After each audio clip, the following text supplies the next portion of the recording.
Studio One News. Follow for latest updates. Link in description.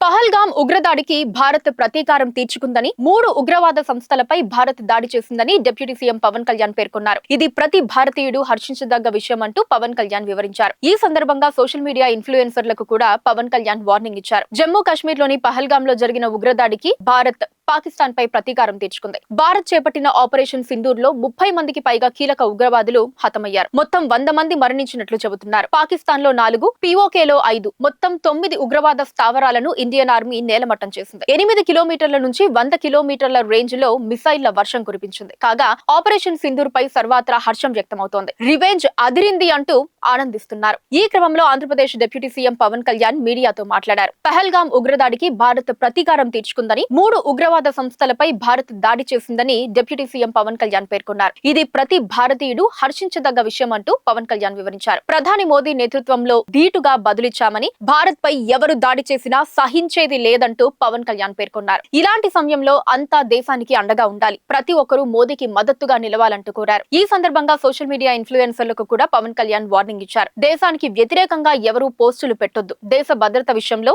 ఇన్ఫ్లుయెన్సర్లు జాగ్రత్తగా మాట్లాడాలంటూ కోరారు. లేకపోతే చర్యలు తప్పవంటూ పేర్కొన్నారు. కాంగ్రెస్ నేతలు తరచూ మాటలు మారుస్తున్నారని, కొందరు పాక్ కు అనుకూలంగా మాట్లాడారని, వారిని ఉద్దేశించే గతంలో మాట్లాడానంటూ పవన్ కళ్యాణ్ పేర్కొన్నారు. తీవ్రవాదాన్ని పూర్తిగా అణచివేయాల్సిందేనన్నారు. ఏపీలో 2 మరణించారు. హిందువులా కాదా అని అడిగి మరీ చంపారని పవన్ కళ్యాణ్ అన్నారు. 90ల్లో కూడా కశ్మీర్ పండిట్లపై దాడి జరిగింది. హిందువులపై దశాబ్దాలుగా దాడి జరుగుతూనే ఉందన్నారు. మోదీ తీసుకున్న నిర్ణయం పట్ల అందరం గర్వించాలని, మోదీ నాయకత్వంలో ఉగ్రవాదంపై యుద్ధం జరుగుతుందన్నారు. సోషల్ మీడియాలో ఎవరైనా దేశాన్ని కించపరిచేలా మాట్లాడితే కేసులు పెట్టాల్సిందేనన్నారు. చివరి ఉగ్రవాదాన్ని అంతం చేసే వరకు మోదీ పోరాటం ఆగదన్నారు. ఇలాంటి సమయంలో అందరం దేశం కోసం ఆలోచించాలి, పార్టీల కోసం కాదన్నారు. పాకిస్తాన్ కు మద్దతుగా ఆలోచించే నాయకులు తమ వైఖరి మార్చుకోవాలని పవన్ కళ్యాణ్ సూచించారు.